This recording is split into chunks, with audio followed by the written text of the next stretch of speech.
साले का मार। दोस्तों आज हम आपको एक लुढ़कने लोटे की कहानी सुनाएंगे। ये लोटा कभी जीएसटी के सपोर्ट की तरफ लुढ़क जाता है तो कभी जीएसटी के विरोध की तरफ, और इस लोटे का नाम है भारतीय विपक्ष।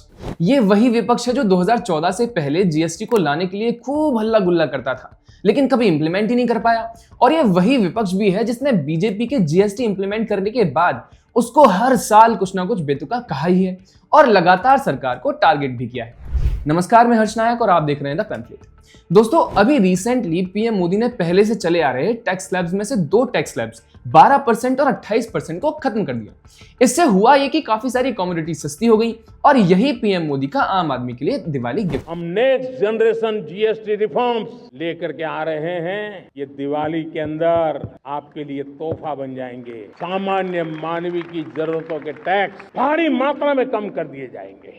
अब ये होते ही वो विपक्ष जो लगातार सरकार को 5 टैक्स स्लैब्स होने के लिए कोसता रहता था, आज ये कह रहा है कि टैक्स की कटौती से हमारे राज्यों को नुकसान होगा और इसका हमें कंसेशन मिलना चाहिए। जिस दिन पीएम मोदी ने स्लैब्स के रिमूवल की बात की, उसी दिन विपक्ष के ग्रुप ऑफ मिनिस्टर्स ने एक मीटिंग की जिसमें इस नए रिफॉर्म को सपोर्ट करने के लिए एक शर्त रखी गई और 5 साल के स्टेट रेवेन्यू कंसेशन की मांग कर ली गई। वाह रे विपक्ष, तेरी हिपोक्रेसी को सलाम। खैर ये पहली बार तो नहीं था जब विपक्ष ने जीएसटी को लेकर ऐसा यू टर्न मारा हो, ये सालों से ही चला आ रहा है और बार बार विपक्षी नेताओं के ऐसे बयान हमें मिलते रहे हैं जिसमें विरोधाभास हो। इसमें सबसे पहला यू टर्न तो तब हुआ था जब 2014 के बाद बीजेपी सरकार बनी थी।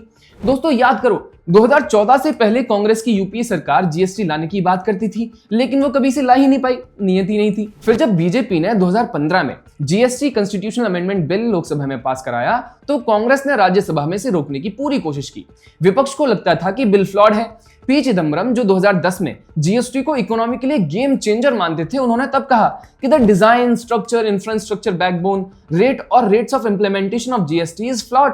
मतलब कभी सपोर्ट करेंगे, कभी अपोज करेंगे, लेकिन जो करेंगे बीजेपी के खिलाफ करेंगे। जुलाई 2016 में ऑल पार्टी मीटिंग हुई जिसमें सोनिया गांधी कभी जीएसटी को नेशनल इंटरेस्ट में बताती थी तो कभी स्टेट्स के रेवेन्यू लॉस की चिंता करती थी। ममता बनर्जी से लेकर राहुल गांधी तक सबने इस बिल को अपोज करने में कोई कसर नहीं छोड़ी। कोई कहता था कि टैक्स स्लैब्स का स्ट्रक्चर अच्छा नहीं है तो कोई कहता था कि इससे स्टेट्स को रेवेन्यू लॉस होने वाला है। खैर जब सबको लग रहा था कि अब शायद विपक्ष का दिमाग क्लियर है और वो जीएसटी को अपोज ही करना चाहती है तो उनका एक और नया पैंतरा निकल आया। उन्होंने अपने आप को 2 फ्रंट्स में बांट लिया। कल तक बीजेपी को जीएसटी के लिए कोसने वाले अब एक फ्रंट से कह रहे थे कि जीएसटी को इंप्लीमेंट करने में इतना विलंब क्यों हो रहा है। ये वही कांग्रेस थी जिसने लंबे समय तक अपने कार्यकाल में सालों तक जीएसटी को लटकाए रखा था और अब बीजेपी को जीएसटी रोल आउट के लिए स्कूलिंग कर रही थी। वहीं कांग्रेस का एक दूसरा फ्रंट मल्टी स्लैब स्ट्रक्चर को कॉम्प्लेक्स बोलकर अपोज कर रहा था। चिदम्बरम कहने लगे कि the Congress party wishes to make it absolutely clear that the so called GST that is enforced today was not the GST envisaged by the UPA government. वहीं जयराम रमेश का कहना था कि BJP distorted Congress vision of GST with the end product being drastically different. अब हम आपको बता देना चाहते हैं कि जब जुलाई 2017 में बीजेपी ने जीएसटी लागू किया उसके पहले जीएसटी काउंसिल और impart committee of state finance ministers गठित किए गए थे जिनका काम ही ये था कि जीएसटी को डिस्कस करना और इंप्लीमेंट करने के लिए एक प्लान बनाना। इसमें सभी राज्यों के फाइनेंस मिनिस्टर शामिल थे लेकिन फिर भी सिर्फ अपोज करने के लिए कहा गया कि सरकार ने कंसल्टेशन किया ही नहीं है और राहुल गांधी ने यह बयान दिया कि GST is not a tax reform, it's a brutal tool of economic injustice design to punish the poor, crush MSMEs. आज एमएसएमईज भारत की इकोनॉमी में कितना बड़ा रोल प्ले कर रहे हैं ये हम नहीं बताएंगे, आप खुद जानते हैं और किसी और वीडियो में इसके बारे में बात की जा सकती है। टॉपिक पर वापस आते हैं। इसी सब के बीच वो भी हो गया जो किसी ने एक्सपेक्ट ही नहीं किया था। बहती गंगा में हाथ धोने को आखिरकार फॉर्मर पीएम मनमोहन सिंह जी, जो अपने ज्यादातर कार्यकाल में मूक बधिर की तरह दिखते थे, उन्होंने भी कह दिया कि GST is implemented is a monumental blunder. The way the scheme has been implemented, it's a monumental management failure, and in fact, it is a case of organized loot and legalized plunder of the government.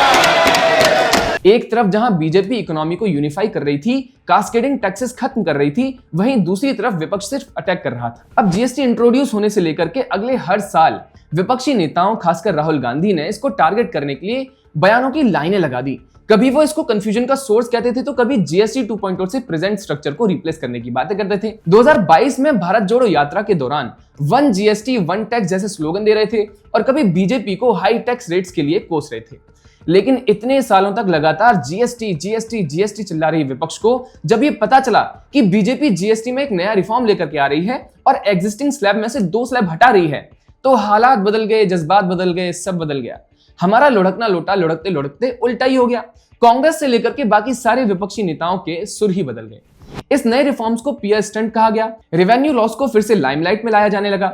Chidambaram जी के लिए reforms to late थे और monumental blunder वाला बयान दोहराना BJP को फिर से टारगेट करने का एक टूल बन गया। देखिए, बात साफ है कि बीजेपी के सत्ता में आने के बाद विपक्ष का सारा नैरेटिव ही बीजेपी के विरोध पे टिका हुआ है और इसी पे वो बने रहना चाहते हैं। उनको पता है कि बीजेपी को डेवलपमेंटल फ्रंट से हरा पाना बहुत मुश्किल है, तो विरोध करके और एक ही बात बार बार दोहरा करके अपना प्रोपेगेंडा चलाना चाहते हैं। दोस्तों, ये सारे इंस्टेंसेस दिखाते हैं कि विपक्ष सिर्फ अपोज करता है, पहले डिमांड फिर अपोज, फिर डिमांड रिडक्शंस, और अब जब रिडक्शंस हुए तो उन पर भी हड़कंप। ये केओस क्रिएट करने की कोशिश करते हैं और विकास को छोड़कर सिर्फ विरोध करना चाहते हैं।